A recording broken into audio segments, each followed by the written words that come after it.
Get ready for an uplifting experience with Coached Soul. Join us as we bring you the dynamic duo of Steve Hudgens, a licensed professional counselor, and Kenya Evelyn, a transformational leadership coach. Together, they'll guide you through engaging episodes filled with valuable insights and actionable tips on mental health, relationships, self-care, emotional well-being, and personal growth. Coached Soul is your go-to podcast for empowering discussions that will help you thrive. So let's get started and welcome our hosts, Steve and Kenya. All right, Kenya, welcome. And it's just, we've had a bit of break of hot weather. If you want to call 3 degrees less than 100 a break, I'll take it. Right. Just something about hitting that 100 just gets into your mind, you know? July, man. It That's is. just what it is. That's just what it is. Exciting. July and August. Here it has been special as well. Last weeks of summer. Can you believe it? For those of us starting a new school year, let's get going. Oh, that's next month. That's coming. And it's coming fast.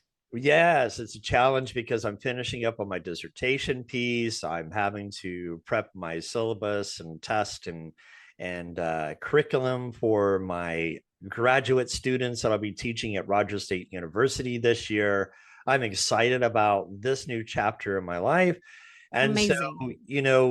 So, you just can't be afraid of change or be afraid of making changes or what the future may hold. When you think about fear, what comes to mind for you besides a horror movie?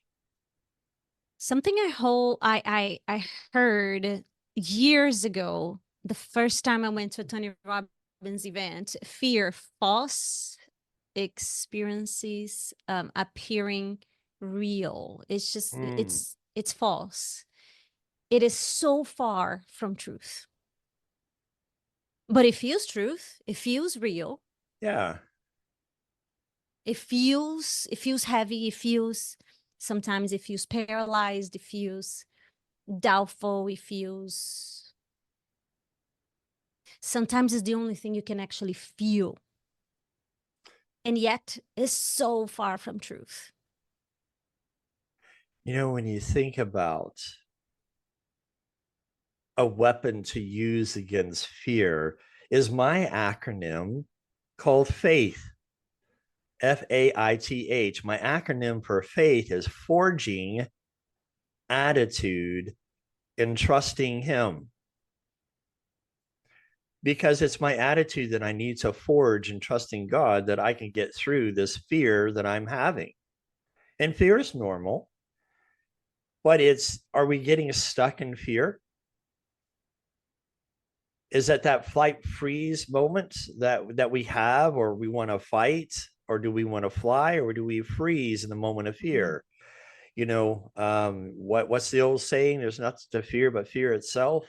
That's right. That's right. So when you do transformation with your clients, Kenya, Yes. how do you move that frequency? Because fear is a frequency. Yes, it is. Everything is a frequency. So how do you make this mic gets, to be materialized right here? It was on a frequency, the elements, the electricity inside it, my voice, my being,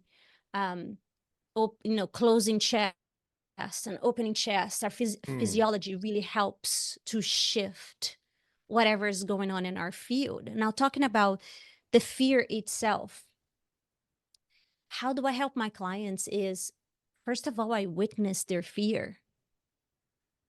When I was first starting coaching, I was not a mentor. I was flat out, from therapy to psychology to coaching itself. I was very eager to shift. I am going to help people shift.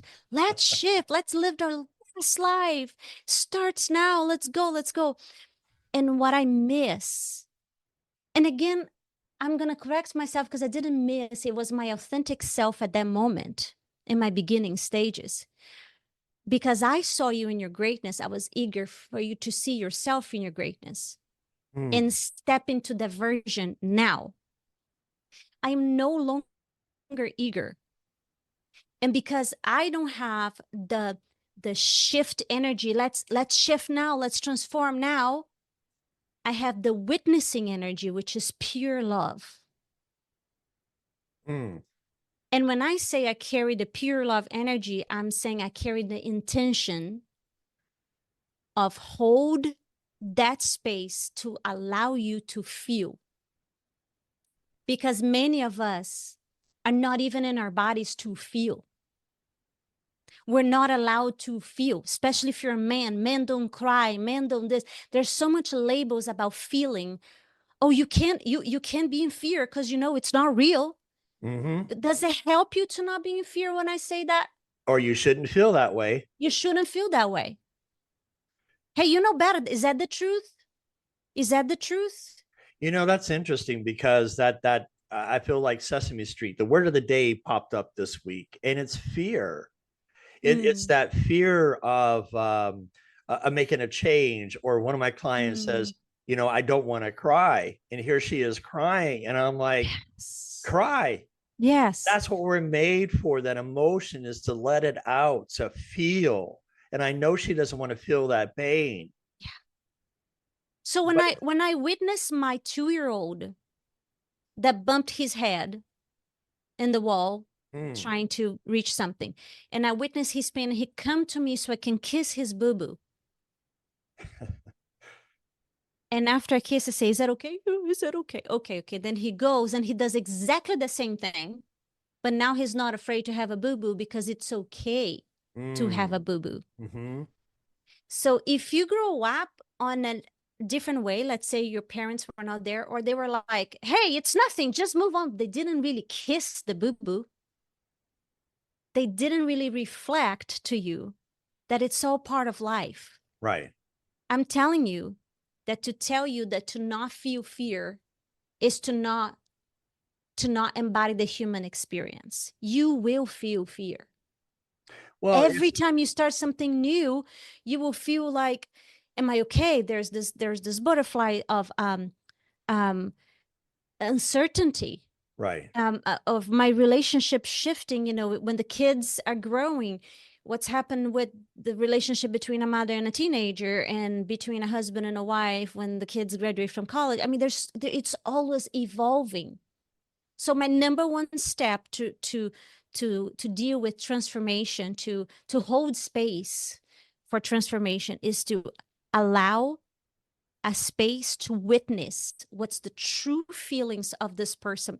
It's not for me to show to them that their fear is not real, but for them to see that fear is the shadow of light.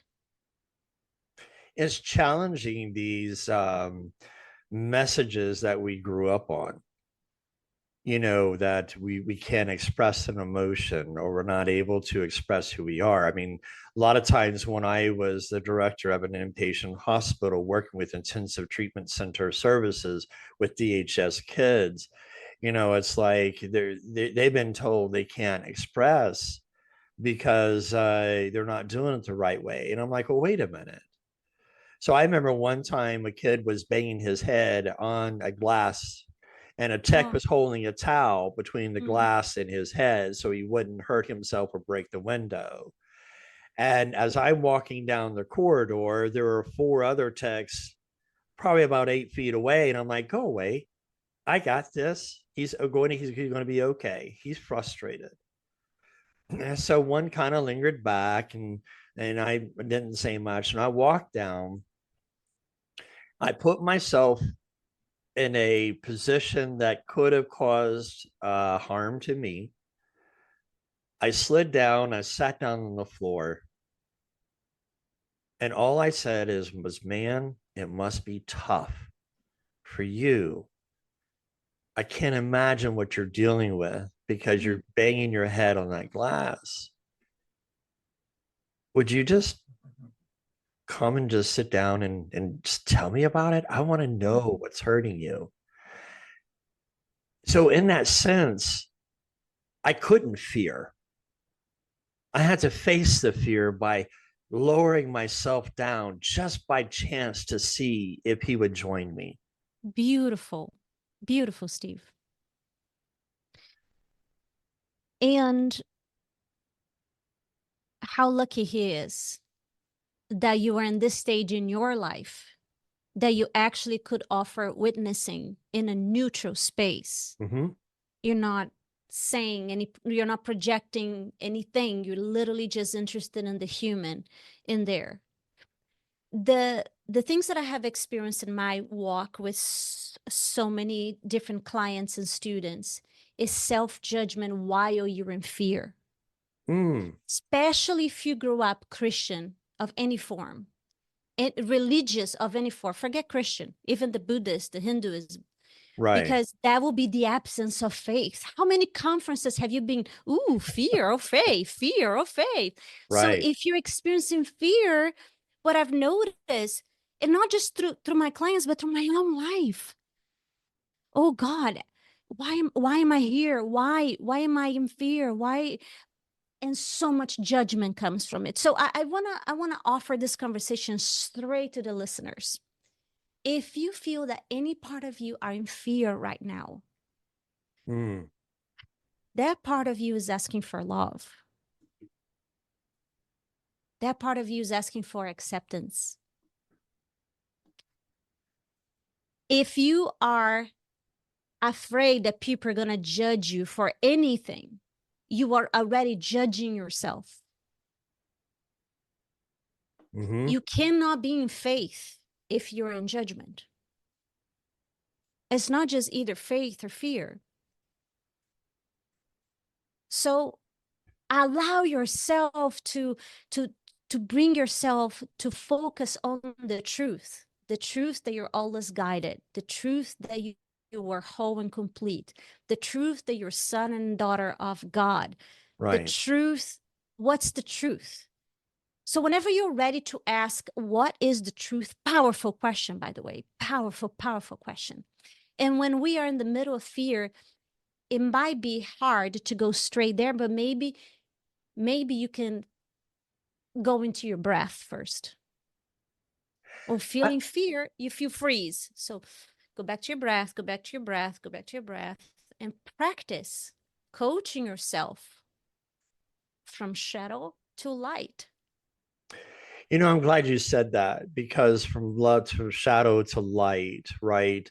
A passage that comes out with resonates with me is the First John 4:18. Love casts out fear.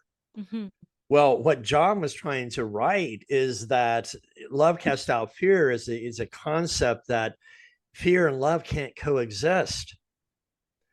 And what he's trying to bring out is that, what does fear do? It's a natural response to perceived threats, dangers. Exactly. Right. Do you want to get rid of fear? Right. Or do you want to recognize if fear is supporting you as an information, as a warning? But what does fear lead to? Anxiety, worry, and paralyzing doubt. Only if you live there. Right. So now you're judging fear. Okay. Otherwise, I'm sitting here judging fear. Fear, don't show up because you're bad. So you label fear. So what you're pretty much saying is, now living in fear is not the same thing of experiencing fear. Okay. Living in fear is what leads to depression, anxiety. That is, I cannot leave the house. I cannot turn on the TV. I cannot but drive. What There's is a lot of fear people. based on, though, is condition and expectations. And the opposite is that love is not based on condition or expectation. 100%. So that's the opposite. So can we love and still have fear? Well, yeah, I'm not going to jump in front of a bus. I'm going to be afraid I'm going to get hit. That's a natural response. Yes. You know, I'm afraid of heights. Yes. Okay, but what do? I do something about it. So 2 or 3 years ago, I did my first helicopter ride. I've been in all kinds of airplanes. I can deal with airplanes because I'm enclosed and great. Helicopter provides a different experience for me, because the Yes. wind and the way it gyrates and everything else gives you a different perspective. You And can, the glass going all the way down, it feels like you're outside. yes. Hmm. So my next step is one or two things to conquer my fear of heights. Either I'm going to go all in, or I'm going to go halfway in. Halfway in is going into a hot air balloon, or all the way in is I'm working up the nerve to jump out of a perfectly good airplane and skydive. So it's, That's what I want to do, is it, but am I not nuts? because I'm, yeah, no, no, not at all. Um, I would do that for the sake of the adventure. I'm not Yes, afraid of heights, but I definitely crave that experience. So we can do it together, Steve. Let's plan on that. That would be great. that would be great. You know, Um, that's the thing, is about how to, not how, but what can we do to be able to conquer our fear so it doesn't paralyze our living an adventure. so if you are my client and you're coming in with that, first of all, I would say I'm so grateful that you raise your hand. Hmm. Because many of the people in fear, they are trying to coach themselves out and they're not raising their hands. And then they go in the self-judgment of, I can't believe I'm in here, in this way. I can't believe I'm here again. I thought I was better, da da da da da da. And you are meant to be in community, dear listeners. You are Mhm. meant to do life with like-minded people. So my invitation for you is, will you be brave enough to take the first step and raise your hand? Maybe you reach out to us in this podcast, or you reach out to somebody that you have seen before, a coach that worked in the past, or a new community, a new church. I don't know, but let me tell you what, isolation leads to more of the darkness. You are not meant to be alone. And after 2020, we experienced that, and it was a super positive thing to experience that that encloseness, that opposite of freedom, if you will, just so you know that this is not for you, just so we know that this is not for us. But the opposite side of that is that some people got used to be isolated. Now they don't go to the markets anymore. They just, Uber Eats, pick up something. They just don't go out. Some people actually got a little bit more OCD. Some people got, you see what I'm saying? So Yes. I would notice where am I in the spectrum of fear versus living Mm. fully. God gave you life so you will live it abundantly. You are here for your purpose, and your purpose is some variation of love. Right. Love yourself, love others, serve, give your gifts away, discover your gifts, ignite your voice out, all that yummy, juicy things, relationships. You are meant to thrive, not just to survive. And fear keep you close to what's known and familiar, which is safe, which is great if there's a tiger running after you. But there's Mhm. no tiger, then you get to be in wordiness. And I pray wordiness upon you right now, and stir the truth in your heart. Raise your hand. You Ask for know, help. it, and the thing about it is challenging these messages that we have had. Mhm. And off mic, we talked about it, and I think I do want to bring, not I think, I want to bring in perspective here, that even in my therapeutic atmosphere that I deal with, I want to challenge the mental health field from stop using boundaries. Yeah. Because what I think is, we talk, boundary is like a Mhm. wall that we automatically put up as a barrier. Mhm. I don't know if that's what we want to create, because when I talk about boundaries per se, I talk about it's a fence, it's movable. A term is a wall that's hard to move. Yeah.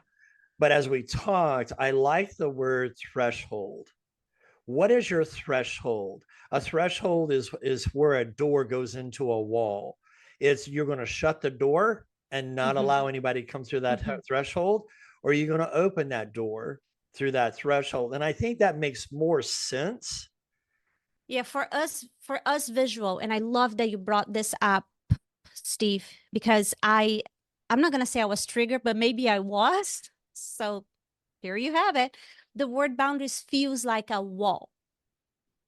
And for me, threshold, it feels like self-love, it's Right. self-honoring. Like this is what I am taking in my space, in my energetic field, in my body. That okay, so I'll give you a typical example. I have the most amazing family. I'm very grateful that I married a wonderful man, wonderful family, all the things. And I decided to eat to do a grape cleanse just last week, and I spent 8 days just eating grapes. It wasn't just a diet. It was therapeutic resetting of my gut, which Mm, meant that my threshold, right? It was that it doesn't matter who made the most yummy food. If you would put in front of me, I would have to choose, am I going to please Steve that made this, or am I going to please my body that need to get the gut, my mother-in-law? And 10 times out of 10, up until now, whatever she would put in front of me, I would eat. Number one, because it's delicious. Number two, because I love her. right. But not when I am doing my cleanse. So Hmm. I knew that we were about to do a fourth gathering, and I was prepared to tell her, I love you, and I am not eating. A physical threshold. Right. And I noticed that she wasn't very happy because she's a Southern lady. She likes when people eat every, you Of know, course. but I get to choose. Am I choosing me and my body and loving me, or am I choosing people pleasing? Mm, Am I choosing this is using my voice and say to my husband and my friends, 10 p.m. is my bedtime. This day I just don't function well. Oh, but so and so is having something, and kids want to watch something. Let's have a movie night and go to. No. When are you clear? When I am clear with what works for me, my body, my mind, and my spirit, when you clear with your threshold, you actually more open and more in love with the entire world. Does it hmm. serve to have Kenya with her half of her battery full the next? Am I serving my kids, my clients, my husband? Versus no, 10 p.m. I close the door and I am out. And So that's a real threshold serves everyone, correct. leaves no one out. And the thing is that it's not we're cookie cuttering either. It's about how do we be able to, okay, Kenya, you may come through my threshold, but a stranger, I'm going to have that threshold there. And so it's that challenge of what we need to look at is what can we do to make a difference. So Kenya, we got about 3 or 4 minutes left, and I apologize to our listeners and viewers because we're having some technical difficulty challenges going on. So bear with us. But at the same time, it's how do we deal with these interruptions of fear and thresholds? Can you kind of close us out on the frequency of fear and what are some tools that people can use to overcome that? Beautiful. So the frequency of fear is the frequency of shadow. As bright as your calling is, your purpose is, as bigger the shadow will be. So if you can walk yourself to the one truth, like what lights you up, if fear did not exist, if money was not a thing, what would you go towards? Would you be more in the sun? Would you be more outside? Would you call a friend? to remind you of your light. 10 times out of 10, when I am in fear, I'm not grounded. When I'm in fear, I'm feeling like the fat in the wind. I don't know where I'm going. I'm just bouncing. I'm probably not hydrated. We're 70+% water. So my invitation is to look at fear not as a feeling, but in a holistic way. Your body's experiencing contraction when you're in fear. You're not breathing. Right. Your spirit is in shadow. Things are not, that is the appearance of death. Emotional death, physical death, a tiger run, fire or freeze. It's the appearance. So if you can walk yourself out of practicing right now, practicing to breathe, how do I feel when my chest is open? And breathing. What kind of smells trigger openness? If you're driving right now, how does it feel when you have green lights everywhere versus everywhere you turn, there's a red light? It feels like a red light, which means there's information. Fear is not bad per se. It's telling you something. Right. If you are a writer, if you like journaling, if you like doing diaries when you're growing up, literally go back to childhood. What was the things that made me feel courageous, freedom, excitement? I would do it today. I will be that person today. I know I love, you love homework and this is what you do for this week, and think about that and go journal this. But the most important thing is to be in your own body. If you would be your own best friend, how would you treat you right now? Do you even know your needs? I know that if I had a twin sister, when I'm in fear, I would like to have physical contact. I would like for her to hold my hand. I would like a heart hug, those hugs that you feel each other's heartbeat. I would like a glass of water where I would charge my water with faith. So I want to give us a visual to close out. Yes. Horror movies. The majority of the horror movies, and I don't like the horror movies because of what's there, but the majority of the time that horror begins is in the dark. It's always in the dark. And fear is always in the dark. It's always in the dark. So it's where you put yourself is in the light. You think about COVID, think about those things that comes about. It's being aware, not being afraid. Challenge the information that you're receiving to make sure that it's not it's not fear basing, not fear mongering. 100%. So check the information. The frequency of fear is a frequency of lie. Is a frequency that keeps you in the dark.